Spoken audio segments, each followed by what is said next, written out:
La Sociedad Española de Radiodifusión presenta... Ser... ¡Viva la radio! Podcast. Siempre. Hola, ¿me oís ahora? ¿Sí? Me alegro. En la cadena Ser. Ah, la radio, bien, claro. La hora extra. Un homenaje más a la madre, darle la vuelta a ese homenaje y dinamitar los edulcorados homenajes que llevamos recibiendo las madres desde la historia de los tiempos. Con Dani de la Fuente. ¿Quieres salir afuera? Oh, por favor, Rapunzel. Eres una frágil flor, un brote. Todavía un retoño sin hacer. ¿Sabes por qué estás en esta torre? Lo sé, pero... Así es, porque aquí estás a salvo. Siempre supe que el día llegaría, que pronto el nido tú querrías dejar, pero aún no. Pero... Créeme, amor, madre sabe más. La Santa Madre, la madre buena, la madre generosa, la madre abnegada, la que hace todo por sus hijos, la que hace todo por. Madre sabe más, escucha a tu madre, muy siniestro el mundo es.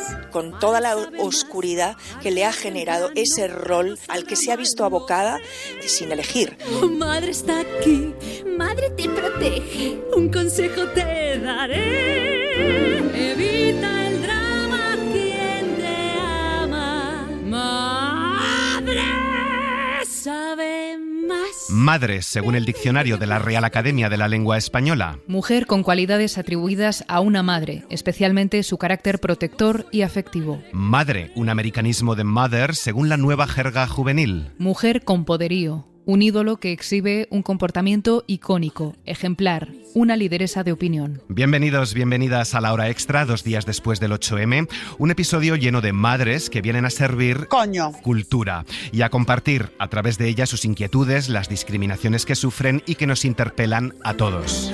Madre sabe más, haz caso a tu mami, sola no subsistirás. Aitana Sánchez Gijón es la madre, una madre posesiva como la de Rapunzel, y todos somos hijos, a todos nos ha parido una madre como a Alex Villazán. Vamos a hacer un poco crítica y a tomar la responsabilidad como hijos, ¿no? Porque siempre dejamos mucho la responsabilidad a las madres, ¿no? Y que las madres y los padres nos lleven, ¿no? En este caso, las madres. Hijos e hijas como Julia Roch. Una obra que me ha hecho ver que a veces he sido bastante dura con ella y he sentido cierto rechazo hacia mi madre a veces, ¿no? Esta cosa de que a veces sientes que te ahoga y te genera un rechazo, y creo que es una obra que, incluso aunque muestra también una parte oscura del personaje de la madre, creo que te hace coger mucha compasión hacia nuestras madres, y a mí es una obra que me ha unido mucho a mi madre. Madres, les canto toda esta canción. La Madre es una producción de Barco Pirata que ha pasado ya por Vitoria, Pamplona y Logroño y que acaba de llegar al Teatro Pavón de Madrid, coincidiendo, pura casualidad, con El Padre, que protagoniza Josep María Pou en el Bellas Artes y que también ha recorrido algunas ciudades. Mi amor yo pongo en la madre. Aitana Sánchez Gijón, o se ama o no se ama, pero ¿se puede amar demasiado a alguien? Bienvenida a La Hora Extra. Muchísimas gracias. Se puede amar equivocadamente, asfixiantemente o con mucha dependencia. Es decir, no creo que sea tanto un grado de amor, sino una calidad de amor la que se puede cuestionar. Eres Ana, la madre, la protagonista de esta obra de Florian Zeller, un éxito internacional dirigido por Juan Carlos Fischer. ¿Cómo llega a ti este proyecto? ¿Por qué dices que sí? ¿Y cómo ha sido trabajar con este director? Llega a mí a través de Nuria Cruz Moreno, que es la productora de Barco Pirata, que a su vez había recibido por parte de Fischer la propuesta de hacer La Madre y las ganas de hacer La Madre. La había hecho anteriormente en Lima El Padre, con lo cual ya sabía bastante del universo Zeller. Y claro, yo leo el texto y me quedo removidísima, me quedo muy impactada e incluso me llego a plantear si sería bueno para mi salud o no, mi salud mental y emocional, embarcarme en un proyecto como este, porque también por por circunstancias personales, pues siento muchas de las cosas que le pasan a este personaje como muy próximas, ¿no? En ese momento yo no había visto ninguno de los trabajos de Juan Carlos, excepto Mamma Mía, que me encantó, me lo pasé bomba, pero bueno, no era tampoco una referencia para abordar un trabajo como este, ¿no? De un teatro de texto, ¿no? Sin embargo, claro, toda su trayectoria le avalaba y decidí confiar e hice muy bien. Hice muy bien porque estoy muy contenta del resultado. Nos planteó como una premisa muy clara que nos ayudó mucho a la hora de desentrañar los misterios de este texto tan diabólico por momentos, y es que trabajáramos desde el realismo más absoluto, que no nos dejáramos llevar por la atmósfera o por el misterio del propio texto, que ese estado mental que habita la madre y en el que va a vivir el espectador también, eso lo da la escenografía, lo da la propia estructura del texto, la luz, la música, pero que nosotros como actores teníamos que trabajar desde la verdad más absoluta.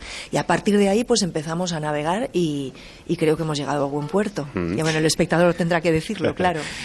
No sé si habías leído El Padre, El Hijo, si has visto las adaptaciones cinematográficas, si viste a lo mejor El Padre con Alterio hace 10 años, pero ¿qué tiene Florian Zeller para construir a estos personajes, sus emociones, que tiene de especial su dramaturgia? Bueno, yo había visto las dos adaptaciones cinematográficas, tanto del Padre como de El Hijo, pero no conocía, no había leído su teatro antes.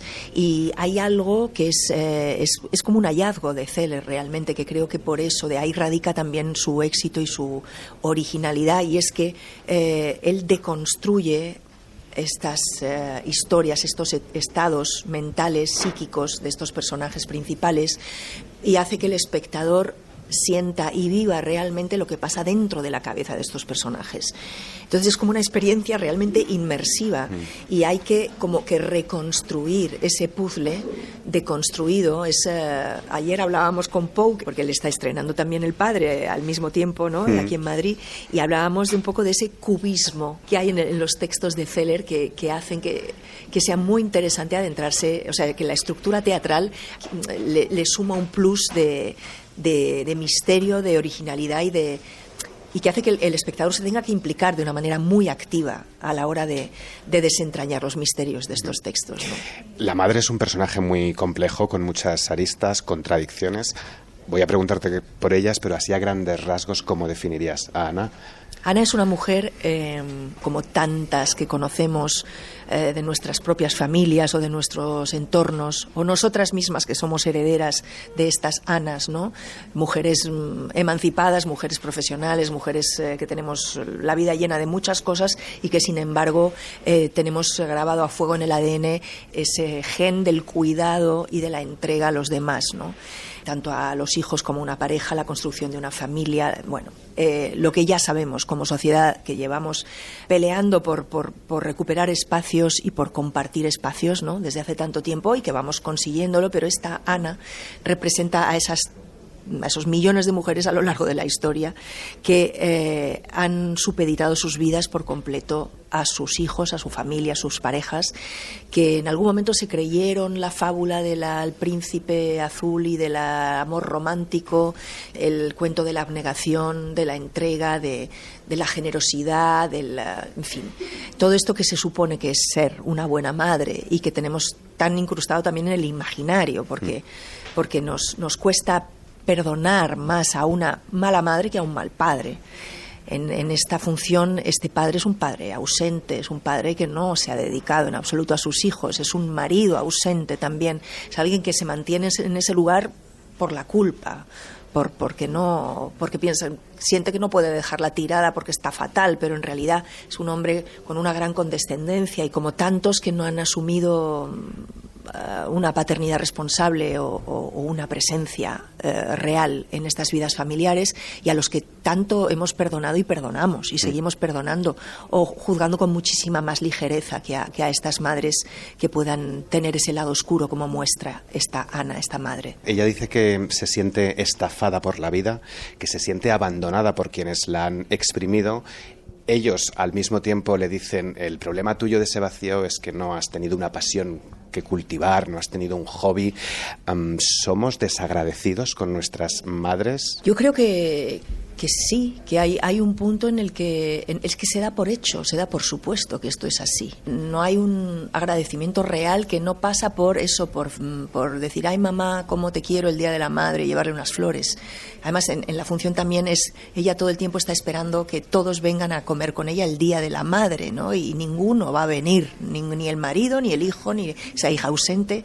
El día de la madre no existe realmente. Entonces, un poco como símbolo de cómo culturalmente, socialmente, parece que celebramos a las madres en su día y las llenamos de flores y de loas, cuando en realidad el cuidado y el reconocimiento debería pasar por otro lado completamente distinto, en el de la corresponsabilidad, permitir que tengan sus espacios, en fin. Y luego, al mismo tiempo, estas madres que también se enganchan a estos afectos porque es lo único que tienen y para lo que han vivido, y que tampoco permiten el vuelo de sus hijos. O sea, idealmente, en una maternidad sana, en una paternidad sana, lo que tienes que hacer es hacer todo lo posible para que tus hijos vuelen, y vuelen lejos y alto, ¿no?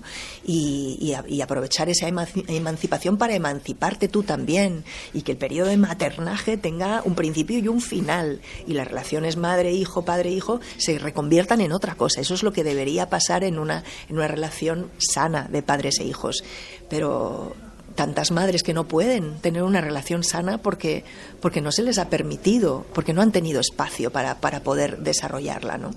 Empiezan a ganar ese espacio, esa habitación propia, el llenar esos vacíos, el tener sus propios hobbies, porque claro, han cambiado mucho las maternidades desde el baby boom. Sí, pero ya no hablamos de hobbies, porque lo de hobby es una cosa como de, bueno, mamá le dejamos un ratito para que haga crochet.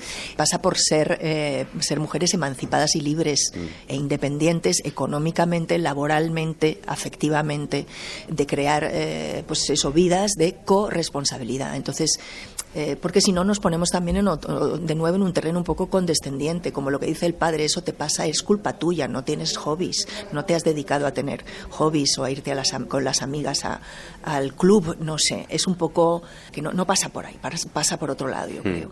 Claro, la culpa y la frustración son sentimientos muy universales, más allá del síndrome del nido vacío y de que te abandonen. Pero es verdad que se escriben en femenino precisamente por esa condescendencia de la que hablabais, ese paternalismo con el que tratamos a las madres y a las mujeres en general, el no permitirse estar enfadadas porque o eres histérica o estás loca o exageras. Esa culpa tiene un apellido femenino. Exactamente. Y yo llevo haciendo personajes femeninos que bucean un poco en estos temas desde hace ya bastante tiempo, desde la propia Medea, que asesina a sus hijos, a la Nora de La Vuelta de Nora, ¿no? Esta Ana podría ser esa Nora que no dio el portazo en su momento, que 20 años después se encuentra con ese vacío y esa depresión profunda que Nora en Casa de Muñecas, con ese portazo, siembra esa rebelión, ¿no? Y ese cuestionamiento de ese orden establecido. Entonces me parece muy interesante, como que voy hilando a algunos de los personajes, he ido y creo que he hecho, quiero decir, y encuentro algo común en muchos de ellos que ahondan siempre en estos temas, ¿no? Si una no expresa la rabia, al final puede acabar cayendo en la depresión. Exacto. Y cuando una está deprimida, toma pastillas para vivir, te tranquilizan, te animan, sirven un poco para todo. Habla un poco también la obra de la salud mental. Sin duda. Y además, ten en cuenta que hace poco salían unas encuestas que hablaban de que nuestro país es uno de los primeros de Europa, si no el primero, en el que más se consumen tranquilizantes y pastillas de todo tipo, y que las mujeres son las grandes consumidoras, muy, muy por encima de los hombres. O sea, las grandes consumidoras de pastillas para vivir son mujeres, y eso debería darnos mucho que pensar. Última pregunta. La Real Academia de la Lengua Española define madre, entre muchas acepciones, como mujer con cualidades atribuidas a una madre, especialmente su carácter protector y afectivo. Has sido la jefa en cine y no sé si estás al tanto de la nueva jerga de los jóvenes que hoy llaman madre a una mujer que es una jefaza. alguien empoderada, que es un ejemplo inspirador. Me encanta. ¿No lo sabías? No lo sabía, tengo que preguntárselo a mis hijos, ¿cómo no me han dicho esto? Porque estoy bastante al tanto de la jerga joven, porque tengo hijos muy jóvenes, pero esto no lo sabía. Me gusta mucho esta nueva acepción. Habría que cambiar el diccionario, quizás, habría ¿no? Que decir a la RAE que hay que actualizar la definición. Pues Aitana Sánchez Gijón, vamos a intentar ser un poco más felices. La tristeza es enemiga de la vida. Muchas gracias por haber estado con nosotros. Muchísimas gracias a ti.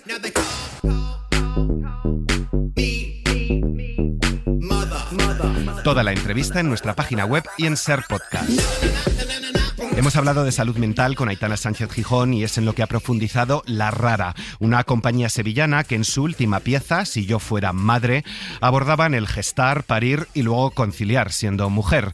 Ahora nos presentan Orgia, que surge de un periodo de investigación artística y documental apoyado por el Instituto de la Cultura y las Artes de Sevilla. Rocío Oces y Julia Moyano han entrevistado a trabajadoras de la salud mental que se esforzaron por cerrar el manicomio de Miraflores de Sevilla en los años 80. Abriendo esas capas empezamos a darnos cuenta cómo también hay como un intento por invisibilizar el estado de la salud mental de las mujeres, y leyendo mucho acerca de estudios científicos de mujeres que hablan de cómo también se tergiversa y se manipulan los informes que se hacen sobre la salud mental de las mujeres. Mujeres que sean madres o no, que son profesionales, que son profesoras, que formamos parte de una sociedad cuya salud mental está en riesgo. Mezclar lenguajes, mezclar líneas temporales, partiendo de ese pasado de los 80 a el presente, mujeres de 40 años a los que nos estamos enfrentando a día de hoy y que es lo que nos lleva al bien o malestar, y más concretamente en las mujeres. Orgia en la antigua Grecia eran actos colectivos en los que una verdad espiritual iba a ser revelada. Fue con el cristianismo cuando se le dio esa connotación carnal y pecaminosa. La obra, que llegará en junio al Teatro de la Abadía, le devuelve esa celebración al término.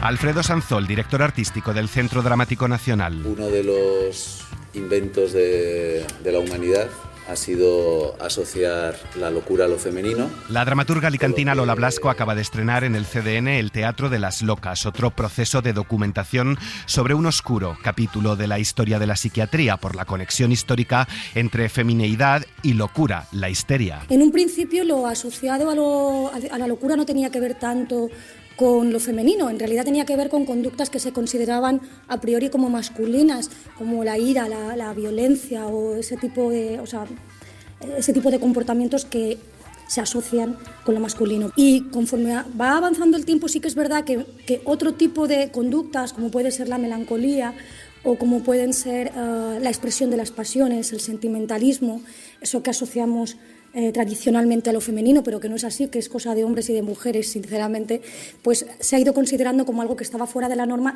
y que sí que es verdad que nos ha afectado más a las mujeres. La pieza recrea las terapias del neurólogo Charcot, que retrataba a sus enfermas como personajes femeninos de Shakespeare y utilizaba el teatro como terapia en el siglo XIX. Este neurólogo francés, Jean-Martin Charcot, que es un médico muy importante y que realmente ha hecho cosas muy interesantes para la medicina, pero que también monta espectáculos teatrales donde se pone de moda lo de ir a ver allí a las locas. Y él se inspira efectivamente en personajes de Shakespeare para hacerlas posar. Empieza la fotografía dentro de este hospital y las hace posar como Ofelia o como Lady Macbeth. Se organizan espectáculos allí y la gente de la sociedad burguesa pues va allí a ver a las locas, ¿no? Se inspira en Shakespeare y también en la pintura, sobre todo en las endemoniadas de Rubens, todo para decir que hay una enfermedad que se llama la histeria, que no está muy claro si existe o no existe, ¿vale? O sea, yo no soy médico, ni soy psiquiatra, ni me meto ni psicóloga ni nada, no me meto en ese tema, me meto en la parte que tiene que ver con lo teatral, ¿no?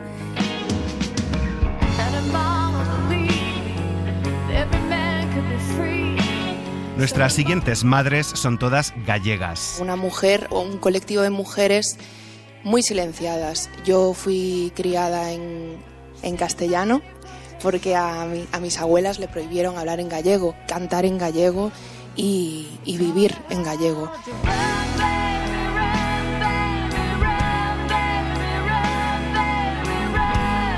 Celina Fernández Ponte es una de las actrices de Run Baby Run, una obra escrita por Fátima Delgado y dirigida por Hanna Pacheco. El deporte femenino últimamente está de moda, pero hay muchas mujeres que llevan luchando muchísimo para salir de esa precariedad y esa discriminación que sufren. El deporte es política y reproduce los roles y los estereotipos, la jerarquía y los privilegios que vivimos a diario en la sociedad, especialmente los cuerpos no normativos y las mujeres. Para mí, cuando Fátima me propuso dirigir este texto hace 3 años, sentí un gran respeto por el colectivo intersex y por todas las mujeres deportistas que están luchando por conseguir un mejor posicionamiento en esta sociedad jerárquica en la que vivimos. La pieza, estrenada en el Teatro Español, aborda la discriminación de género dentro del mundo del deporte a través de la historia de una atleta intersexual unos meses antes de su participación en los Juegos Olímpicos. ¿Qué trata esta obra? Trata la historia de Alba, una atleta profesional que en el mejor momento de su carrera, cuando acaba de ganar una medalla en un mundial, cuando están los Juegos Olímpicos cercanos, como es ahora el momento que estamos a unos meses de los Juegos Olímpicos de París, pues es apartada de la competición en la categoría femenina. ¿Por qué es apartada? Pues por sus condiciones físicas, por sus condiciones biológicas. Ella es una mujer, pero tiene ciertas condiciones que pues son un poco sospechosas y que hacen que no la dejen competir en la categoría femenina. Alba Loureiro es Alba Loureiro. Se ha hablado mucho ya de la transexualidad con la ley trans, pero es cierto que las personas intersex creo que están mucho más olvidadas y muchos de nosotros, yo misma la primera, tenía un gran desconocimiento sobre su realidad. Run Baby Run, como el Teatro de las Locas, también cuestiona qué es lo femenino y qué es lo masculino, partiendo del entroido, el carnaval gallego. Antes, los peliqueiros o cigarróns solo podían correr los hombres, las mujeres no podían correr. Entonces mi personaje cuenta cómo, es un honor, en Galicia es un honor vestir y ser peliqueiro, y entonces cómo mi abuelo fue peliqueiro, mi tío, mi padre, todos mis tíos, y cómo yo de pequeña quería correr. Y entonces mi abuela rompe la tradición y hace el traje y yo soy la primera niña que corre. El vestuario de la obra lo ha confeccionado un colectivo de mujeres víctimas de violencia machista. Algo se me fue contigo, madre. Rocío Jurado, la más madre, es embajadora este mes del programa Equal de Spotify, con el que fomentan la igualdad de las mujeres en la industria musical. Y este tema, dedicado a su madre, nos sirve para contarles la historia de una despedida. Ana Mayo, dramaturga catalana. El texto empieza el 23 de marzo, cuando mi abuela cumple 90 años. Me di cuenta que empezaba la cuenta atrás, que llegar a los 90... pues es mucho ya, y digo, guau, ahora esto qué va a pasar, qué me voy a perder. Tenía mucho miedo a no recordarla en el futuro, ¿sabes? O recordarla desdibujada. Y luego, al cabo de 2 años, murió. Y durante la pandemia, en el encierro, me salió volver a coger el texto. Claro, es que estaban muriendo muchos ancianos. Y... ay, perdón. Algo siento que me falta, madre. ¿Vosotros creéis que cuando la gente se muere va al cielo? No me refiero a nada de Dios, ¿eh? Yo lo pienso como si estuvieran ahí arriba, viéndonos, mirándonos, protegiéndonos. Mi abuela no se llama Carmen es un monólogo escrito, dirigido e interpretado por Mayo. Y la historia de su abuela es conmovedora porque es la de tantas y tantas mujeres. La guerra, el exilio, los campos de refugiados, esto está en ellos. Está en las abuelas, en los abuelos, quiero decir, está en todos, y esto es algo de lo que uno no se puede desposeer, ¿no? Y entonces cobra otra dimensión, pero no he pretendido hacer crónica de la historia con esto. Pero sí entender que también son fruto de esto, ¿no? Que quienes son también se define por eso, por ese momento histórico. Mujeres a las que hoy los jóvenes llamarían madres. Si la tuviera que definir, diría esto, ¿no? Que es fuerte, ¿no? Que era una mujer muy fuerte, pero como la mayoría, ¿no?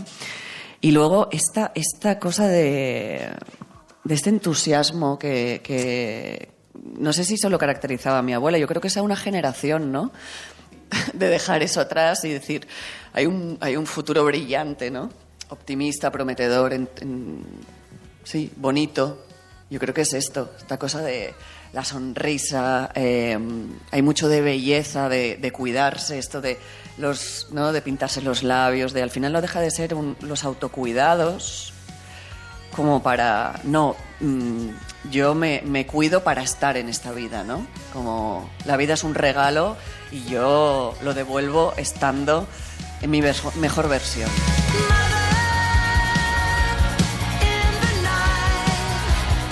También ha hecho un repaso a las mujeres del siglo XX, pero en Italia, Nine Antico, ilustradora, guionista y directora de cine.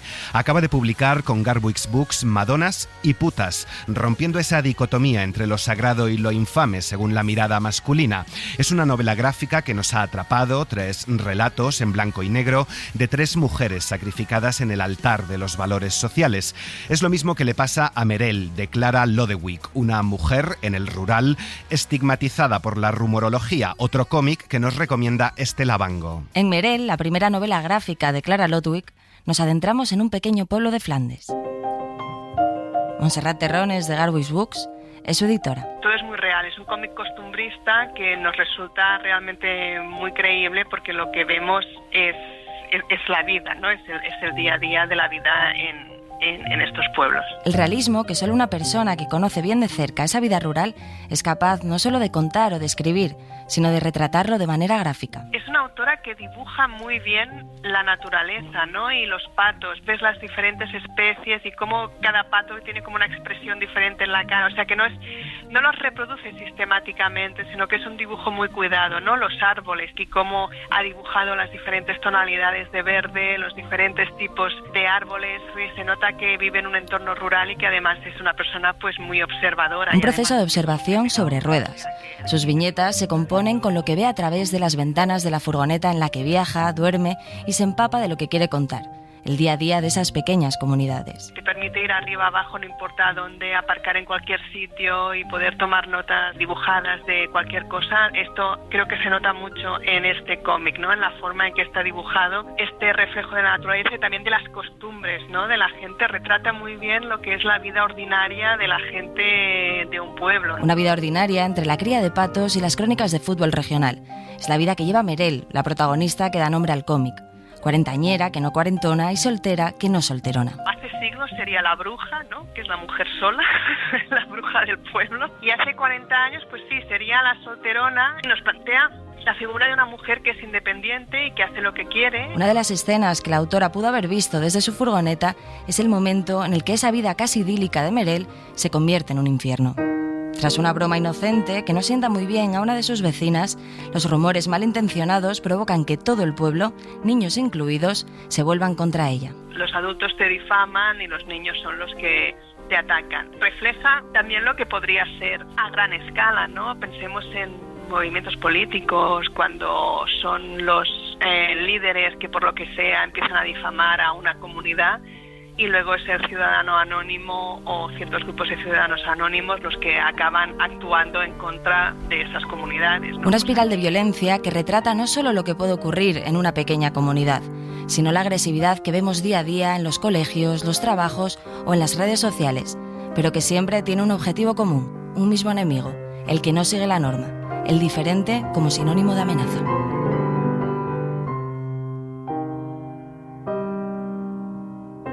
La hora extra. Arco cierra su 43ª edición llena de madres también. La Feria de Arte Contemporáneo ha tenido una destacada presencia de mujeres, madres de la escultura, de la pintura o de la fotografía.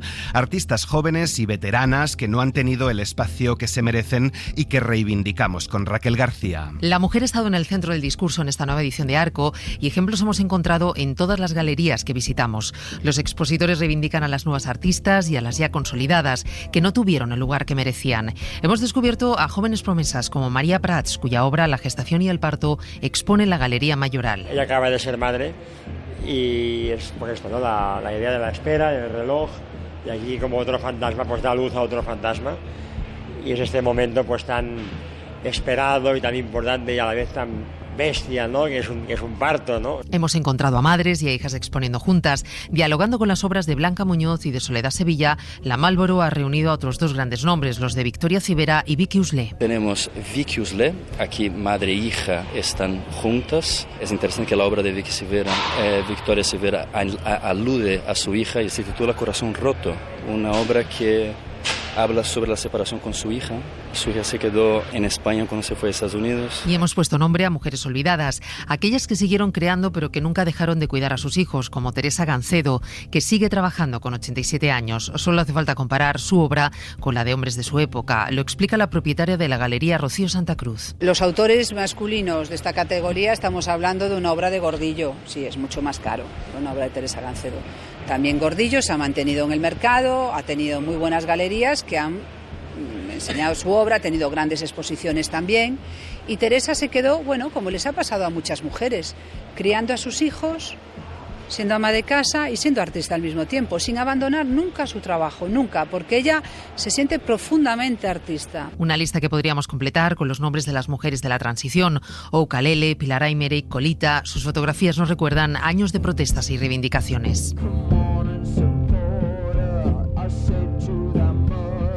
Precisamente queremos detenernos en dos exposiciones al margen de Arco, y una de ellas es sobre Colita. El Círculo de Bellas Artes de Madrid recupera el trabajo de la fotógrafa barcelonesa fallecida el pasado 31 de diciembre. La artista, que renunció al Premio Nacional de Fotografía en 2014, tiene una historia muy interesante detrás y reivindica el papel de la mujer en una sociedad machista.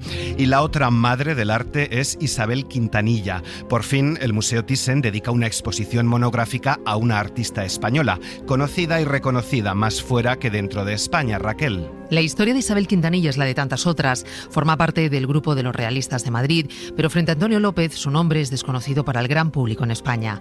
Quintanilla, que vivió a la sombra de sus compañeros, sí tuvo reconocimiento en países como Alemania, algo que en el fondo le pesaba. Lo explica Leticia de Coses, comisaria de la muestra. Era consciente y se preguntaba por qué, ¿no? Era una mujer prudente, entonces no lanzaba una crítica, ¿no? Pero sí que decía, caramba, ¿no? Que en Alemania he tenido muchísimas exposiciones, he vendido, he tenido reconocimientos de premios, de participación. Ella veía cómo allí sí y aquí pues todavía no. En la obra de Quintanilla la emoción nunca quedó ahogada por el dominio de la técnica, en la que destacó por su genial uso de la luz en los objetos que representaban su mundo y que siempre retrató desde el interior de su casa y de su estudio. Ella necesita sentir emoción ante el objeto que pinta.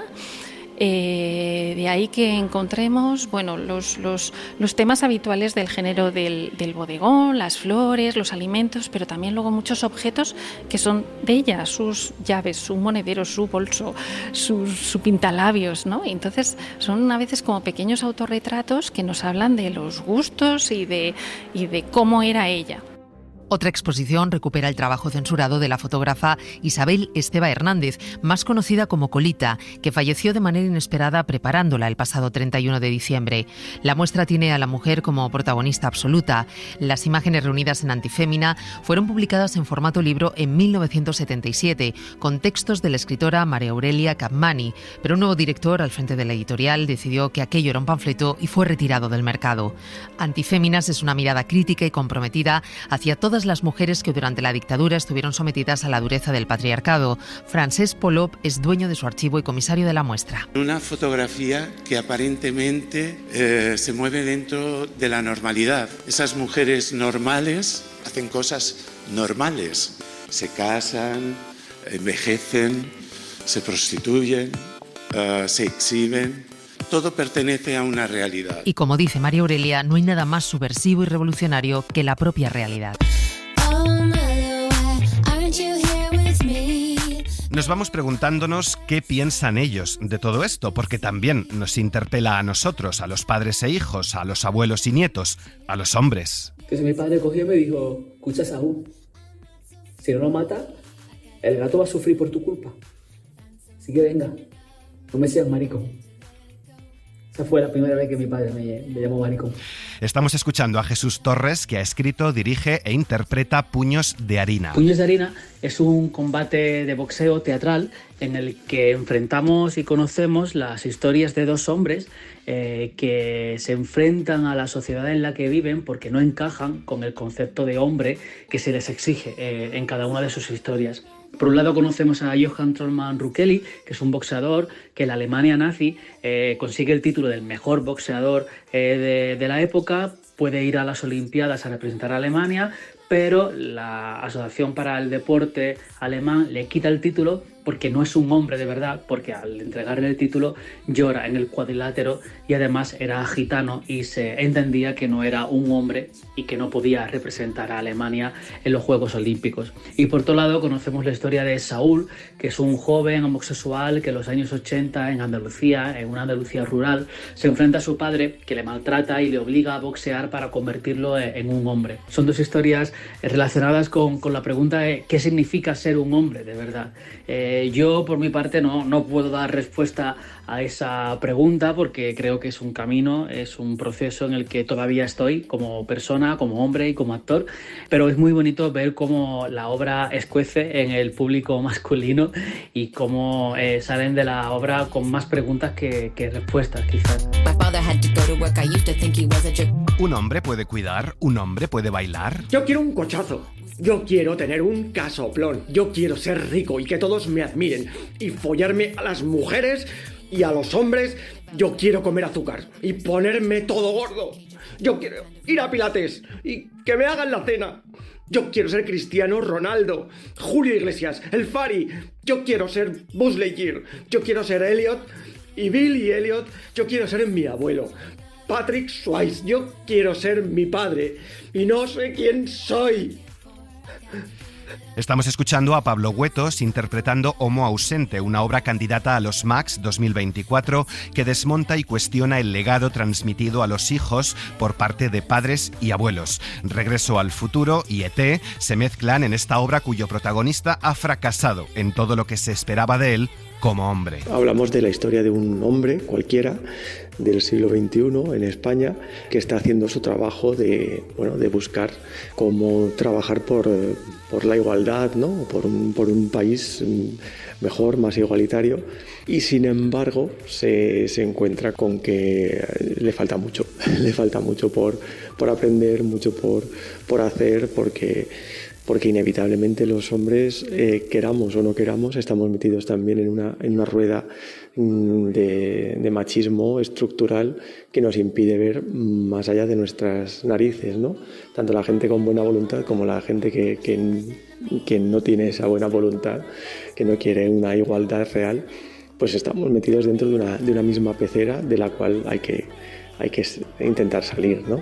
Entonces, Homo Ausente lo que propone es desde el humor, desde la acidez y también desde algo un poco melancólico o un poco de retrospectiva, ¿no? De los modelos que nos han ido conformando, ¿no? Y de por qué ahora mismo estamos donde estamos, pero sobre todo con la vista puesta en que hay que hacer cosas reales y cosas distintas para ya eliminar de una vez el privilegio que tenemos los hombres, ¿no? Pues igual que en un momento histórico se han eliminado otros privilegios y eso ha significado una mejora en la sociedad, ¿no? Pues cuando valga el parangón, ¿vale? Valga la comparación, ¿no? Pero cuando se eliminó la segregación racial, ¿no? en Estados Unidos o en Sudáfrica o tal, pues hay una parte de la sociedad que no quiere perder esos privilegios, ¿no? Pues hoy en día estamos en una situación análoga. Hay una parte de la sociedad que no quiere perder los privilegios de ser hombre y ser el elegido y ser quien tiene la voz cantante y la última palabra para decidir lo que se hace en una familia, ¿no? Pero es que no podemos permitirnos seguir viviendo en una sociedad como esta, ¿no? Como una tan desigual y en la cual los individuos no son distintos por razón de su género, ¿no? Quiero ni te odio, quiero bien que me comprenda, pero eso no me da todo Se acabó. Se acabó, nos vamos. Porque yo me lo propuse y sufrí. Estamos escuchando a María José Hiergo, India Martínez y Niña Pastori interpretar el Se acabó de María Jiménez en la última gala de los Goya. Aquí en el cine también se acabó. Y es lo que van a hacer esta próxima semana artistas como María Toledo, Melody, Argentina, Tamara o Diana Navarro. Participar en el homenaje a María Jiménez es una alegría y una necesidad, porque creo que su legado es necesario y que su mensaje de libertad es muy importante que se siga transmitiendo a las nuevas generaciones. Fue una mujer eterna que se puso el mundo por bandera, que fue madre soltera, y que vivió y sintió la música y la vida como ella quiso. Después de Mujeres Cantan a Rocío Jurado, llega Mujeres Cantan a María Jiménez, un concierto cuya recaudación irá para la Fundación María Jiménez, que apoya a las mujeres víctimas de violencia de género y que apoya también la integración de las personas LGTBIQ+. Alejandro Jiménez, hijo de María Jiménez. Ver que la voluntad de ella se cumpla de esta manera es bonito, con una fiesta, con música, con el calor de vosotras, con el calor de una madre que no tienes, pero bueno, todas son mis madres un poco, os veo así un poco. María Jesús Rodríguez, otra madre, ha estado en la técnica. Muchas gracias por acompañarnos, que tengan buena semana. Se acabó.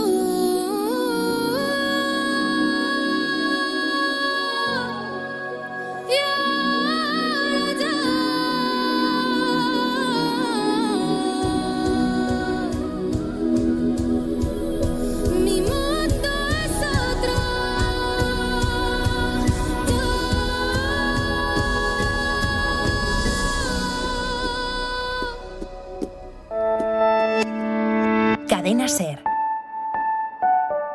La radio.